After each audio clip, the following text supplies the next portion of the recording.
Preventing Government Abuse, Federalist and Anti-Federalist Debates on History of the Republic of Venice to Avert Concentration of Powers. Guest essayist, Joerg Knipprath. In number 39 of The Federalist, James Madison objects to the habit of political writers of referring to Venice as a republic. He asserts that Venice is a system where absolute power over the great body of the people is exercised, in the most absolute manner, by a small body of hereditary nobles. Later, in number 48 of the same work, Madison raises the need of providing practical security for each branch of the government against the intrusion by others into its powers. He quotes Thomas Jefferson's notes on the state of Virginia. Jefferson, commenting about the formal separation of powers in the Constitution of Virginia, which he had been instrumental in creating, bemoaned the lack of effective barriers among the branches which would better preserve their respective independence. As a part of his critique, Jefferson opined that the concentration of legislative, executive, and judicial powers in one body would be the definition of despotic government. Further, it mattered not that these powers would be exercised by a plurality of hands and not by a single one. 173 despots would surely be as oppressive as one. Let those who doubt it turn their eyes on the Republic of Venice. Leaving aside the historical veracity of Madison's and Jefferson's characterizations of Venice, their perceptions shaped their ideas of a proper republican political structure and how that would differ from Venice. Madison's critique of a city governed absolutely by a small body of men made Venice an aristocracy, or more accurately, an oligarchy for him. It is ironic that opponents of the proposed constitution launched that very calumny against the structure which Madison was defending. The anti-federalists maintained a drumbeat of attacks about the supposed anti-republican aristocratic constitution. Some were thoughtful and substantive objections. Other writers opted for the popular appeal of satire, not likely nuanced and subtle humor, but an entertaining burlesque style. Two examples suffice. A writer styling himself Aristocrotus wrote a lengthy satire in a pamphlet published in Pennsylvania in 1788. Quote, "For my own part, I was so smitten with the character of the members of the Philadelphia Convention that I had assented to their production while it was yet in embryo. And I make no doubt but every good Republican did so too. But how great was my surprise when it appeared with such a venerable train of names annexed to its tail, to find some of the people under different signatures, such as Sentinel, Old Whig, Brutus, etc., daring to oppose it, and that too with barefaced arguments, obstinate reason, and stubborn truth. This is certainly a piece of the most extravagant impudence to presume to contradict that collected wisdom of the United States, or to suppose a body who engrossed the whole wisdom of the continent was capable of erring. I expected the superior character of the convention would have secured it from profane sallies of a plebeian's pen, and its inherent infallibility would have debarred the interference of impertinent reason or truth." End quote. With the tune of satire set, Aristocratus applied it to a libretto of feigned aristocratic enthusiasm for a document which, according to him, set the few to rule over the many, in accord with the law of nature. Particularly useful for this aristocratic scheme was a powerful Senate and both direct and deviously hidden restrictions on the potentially dangerous House of Representatives. Establishing the latter was an unavoidable practice reflective of the corrupt practices of the times, he acknowledged. However, providing for two-term years instead of the annual elections common to Republican state constitutions in combination with Congress's power to set the times, places, and manner of elections allowed the body's membership to perpetuate itself. In addition, Congress had the power to tax so as to give itself independence over its own pay. Raising taxes on the people would have another salubrious effect. It will make them industrious. Quote, "They will then be obliged to labor for money to pay their taxes. There will be no trifling from time to time, as is done now. This will make the people attend to their own business, and not to be dabbling in politics, things they are entirely ignorant of, nor is it proper they should understand." End quote. If the people object, Congress had the power to make them comply by raising an army. This backhanded compliment reflected the deep Republican antipathy to peacetime armies. Another example of the style was an essay by Montezuma, which appeared in the Philadelphia Independent Gazetteer on October 17, 1787, a month after the Constitutional Convention adjourned. If anything, Montezuma was even more prone to literary absurdity and plot lines reminiscent of a Gilbert and Sullivan production. A century later than was Aristocrotus. He begins with all emphases in the original. Open quote.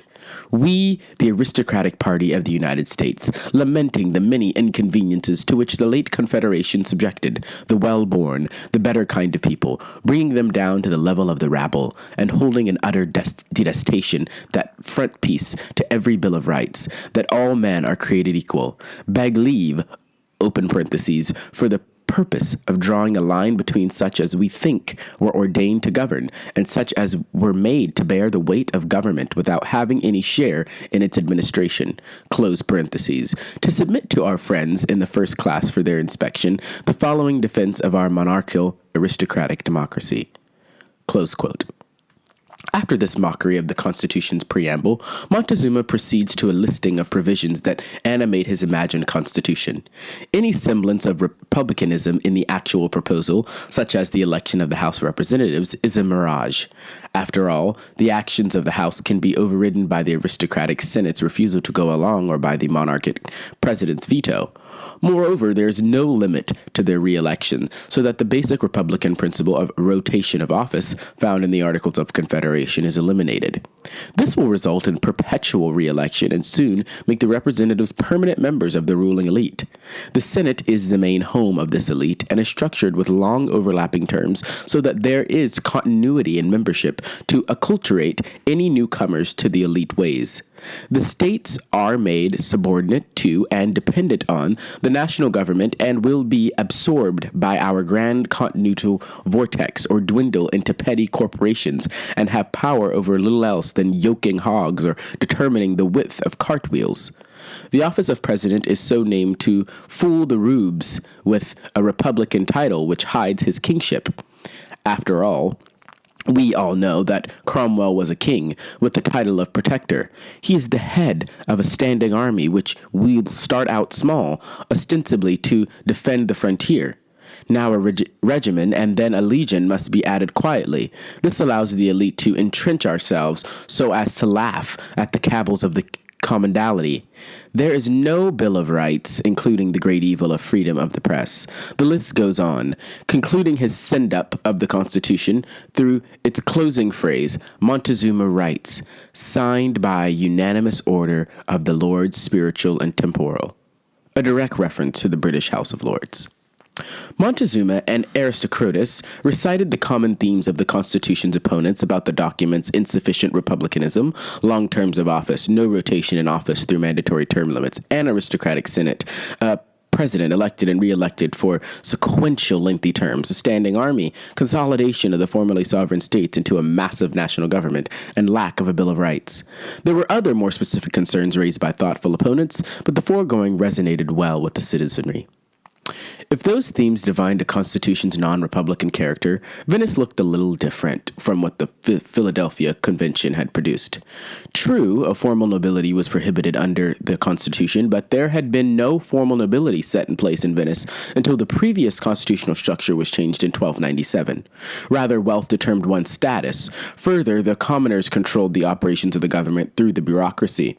There were other important political institutions such as the Senate, with its important role to define public policy in Venice, but the ultimate power to make law was in the most populous branch, the Great Council, Venice, but the ultimate power to make the veto by another branch of government.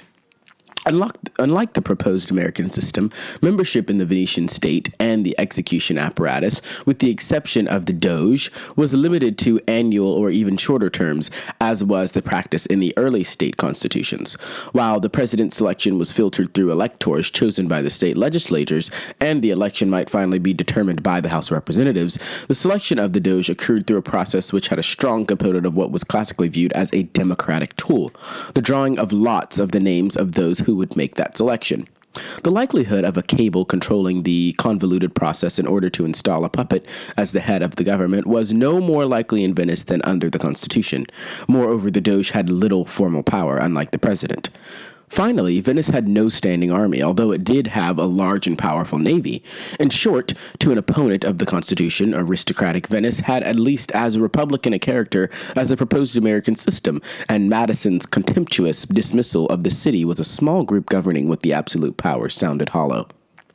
The writers of the Federalist strove mightily to rebuke these attacks. Madison's narrowly formalistic definition of a republic in essay number 10, that its distinguishing characteristic was its system of government by indirect representation, rather than direct action by the citizenry, was useful to establish a minimum of republicanism in the proposed system. But, by itself, it would hardly suffice to address the anti-federalists' multiple attacks.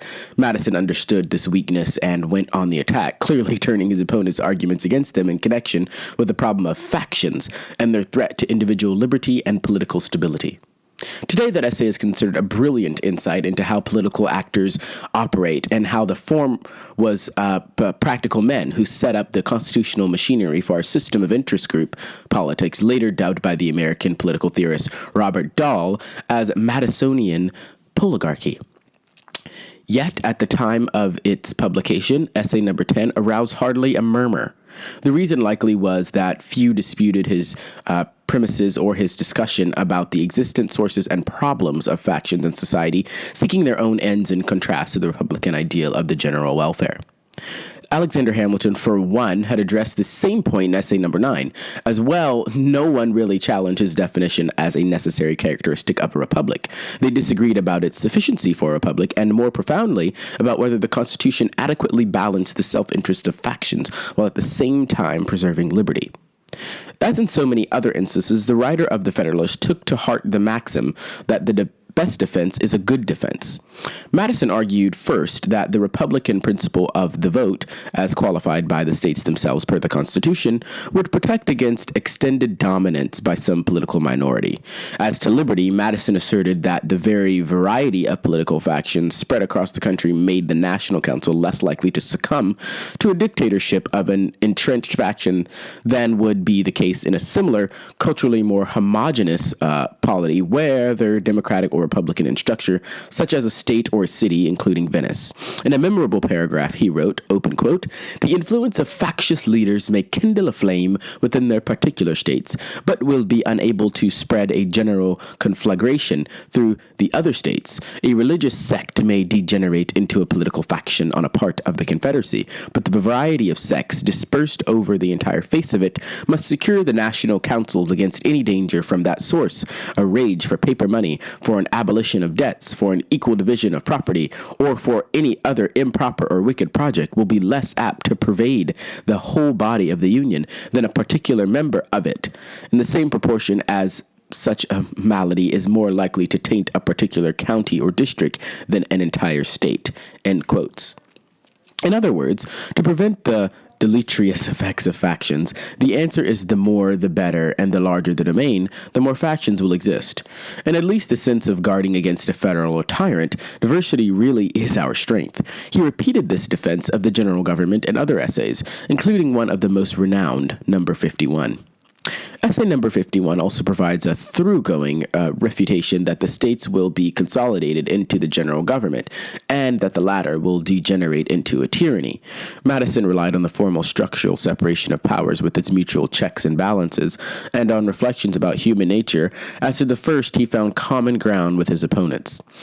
Open quote, "In order to lay a due foundation for that separate and distinct exercise of the different powers of government, which to a certain extent is admitted on all hands to be essential to the preservation of liberty, it is evident that each department should have a will of its own, and consequently should be so constituted that the members of each should have as little agency as possible in the appointment of the members of the others. It is equally evident that the members of each department should be as little dependent as possible on those of the others for the emoluments annexed to their offices. In the opinion of its supporters, the Constitution did that, and to exactly the correct degree." As to second, Madison tapped into the cynicism of some of the antagonists and the general pessimistic views most Americans had about human nature in its fallen state. In another series of hard-hitting paragraphs, he urged, open quote, "But the great security against a gradual concentration of the several powers in the same department consists in giving to those who administer each department the necessary constitutional means and personal motives to resist encroachments of the others. Ambition must be made to counteract ambition. The entrance of the man must be connected with the constitutional rights of the place. It may be a reflection on human nature that such devices should be necessary to control the abuses of government. But what is government itself but the greatest of all reflections on human nature? If men were angels, no government would be necessary. If angels were to govern men, neither external nor internal controls on government would be necessary. In framing a government of men over men, the great difficulty lies in this. You must first enable the government to control the governed, and in the next place, oblige it to control itself. A dependence on the people is no doubt the primarily control on the government, but experience has taught mankind the necessity of auxiliary precautions." End quote. In short, government is a necessary evil commensurate with the fall of mankind. But as a human creation, it too is naturally corrupt. To protect liberty, one cannot overly rely on the virtue of the citizenry, and certainly not on that of the rulers. Constitutions are made of parchment and need robust pragmatism to work. To do that, it is best to harness a natural self-interest of politicians to maintain and then expand their power by setting them against each other on various independent centers of power, state, national, legislative, executive, and judicial. The scandalous and immoral proto-capitalist assertion by the early 18th century economist Bernard de Mandeville in his satirical Fable of the Bees about how private vices such as greed lead to public benefits such as economic growth applies well in the political realm, it seems. Such a multiplicity of political institutions acting as cheeks on each other exists in the entire system of human affairs, private and public, according to Madison. An examination of the competition among political bodies and offices which characterize constitutions throughout Western history, from Athens and Sparta to Rome and Venice, bears him out. It must be noted that by engaging their opponents in a debate about the objects of government in a republic, not merely about its operational grounding in the particulars of the concept of representation, the writers of the Federalists were able to turn the contest to their advantage. Debates over annual versus biennial election of representatives or 4-year terms for the president versus 3-year terms for the governor of New York was playing small ball. Those issues must be addressed and were in various writings, accepting the careful obfuscation of the institution of slavery. The big issues were given their proper due. Reassuring the people incessantly that the federal government was of little consequence when compared to the reserve powers of the states, that the president had exactly the right degree of power to provide energy to government while also being checked by the Congress's or the Senate's power over the purse, war, and treaties, that a standing army was necessary to protect the country's security, and that the possibility of that army becoming dangerous to liberty was remote in light of the vastly larger number of armed Americans organized into militia. That all Bill of Rights was both unnecessary and would be proposed once the Constitution was adopted. Those were the Republican principles which mattered. And it was there that Madison and others successfully advocated the Constitution's Republican bona fides. Joerg W. Knipprath is an expert on constitutional law and member of the Southwestern Law School faculty. Professor Knipprath has been interviewed by print and broadcast media on a number of related topics ranging from recent U.S. Supreme Court decisions to presidential succession. He has written opinion pieces and articles on business and securities law, as well as constitutional issues, and has focused his more recent research on the effect of judicial review on the evolution of constitutional law. He has also spoken on business law and contemporary constitutional issues before professional and community forums, and serves as a Constituting America Fellow.